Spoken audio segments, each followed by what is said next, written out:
obviously didn't talk to you after the scrimmage, sadly. Give us your assessment about where you think your defense is after that scrimmage and how they did. I think the guys that were running with the ones, I thought did a pretty decent job. We got a lot of guys that some are dinged up, so we got some certain young guys in there that are learning the defense and trying to get a hold of themselves with the twos and threes. But I thought the ones did a pretty good job of it. They tackled pretty decent. I think there's some stuff obviously we got to clean up. We got to win some one-on-ones. I think we made some good throws and catches. I think our quarterback position is performing at a very high level and putting the ball in very tough spots to defend, which is good for us. But I think as we continue to progress this spring, our guys are getting more and more comfortable within the system. And like each week we've added a little bit more. And obviously you can't fall back on what you did last Saturday. You got to keep getting better. And I think we got better today than we were on Saturday. So we're getting better and better. So that's what I'd like to see. How much Illinois film do you have your guys watch?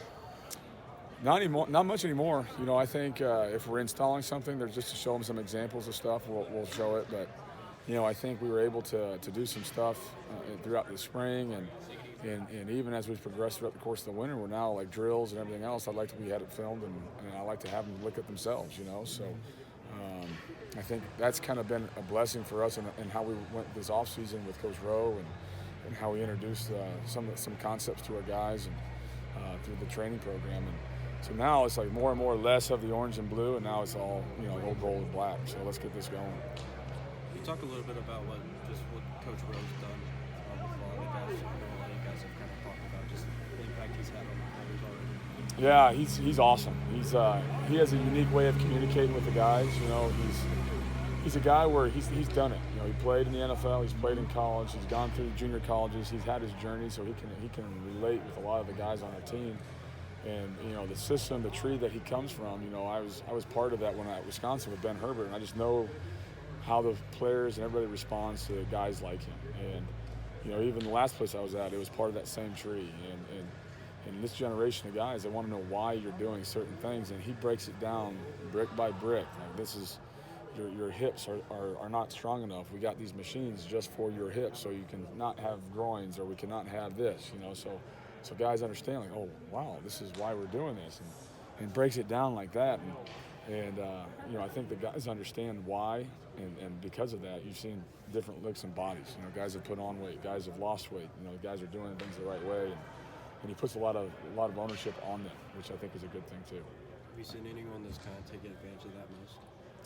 Jamari Brown's been on 20-some pounds since we've been here. Coming in and seeing his body change. That for like just 8 weeks of training, just buying into what you're doing. Boom, there it is. And there's countless other examples of those guys putting in the work and doing it. And I have not heard one person say, like, gosh, I don't like this guy.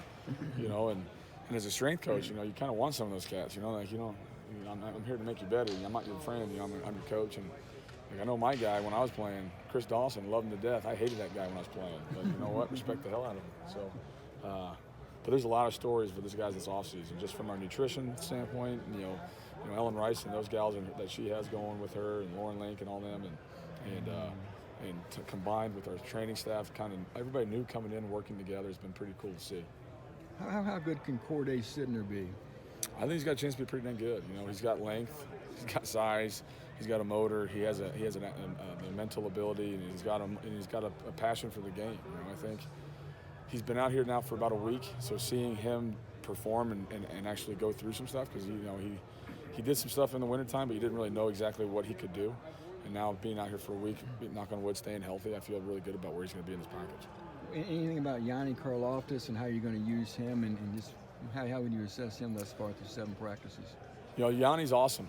He provides a different skill set. He's the one guy that coming in here that had played on the edge and had been a linebacker. So he kind of has a one-up on a lot of guys because he's got some pass rush ability, but he's also been in the box as a linebacker, so he understands like that part of the game as well. And so we're utilizing him in certain packages at certain spots, and using his skill set for what I think he does best for what we can do best.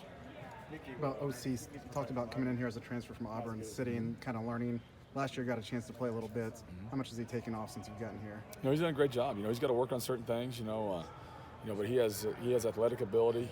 He has a knack for the ball, a sense for like where that ball's going to go, And now we're just working on certain things, where he can get off blocks or whether it's his footwork on contact. Like, we're working on the little details of, which is great about this defense is it allows us to focus on those fundamentals rather than all the scheme all the time, and you can see each practice he's trying to take something off the film from that standpoint. So, he's got great athleticism. He can run. He can do a lot of things. He's got some physicality about him, and I think this defense is going to allow him to kind of run and play, be that sideline to sideline guy and showcase what he can do.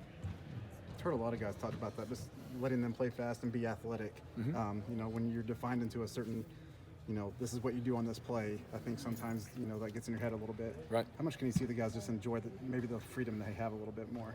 I think it's great. I think not everything's going to be black and white. There's going to be certain things that's a little gray in football, and I think the more our guys buy into, all right, they understand what their job is, and then you teach them, all right, this is what you can't do, right? This is where you can't get beat, right? And now once they start understanding that aspect of things, all right, well, okay, now you got something going on, right? And this is something I learned from a guy I greatly admire. It's, good plays are the results of good fundamentals. Bad plays are the results of bad fundamentals. So that allows us to then focus on the fundamental part of things, right? So we spent a lot more time on Indy and just doing the footwork, the alignments. All those things matter because it ties into what we do.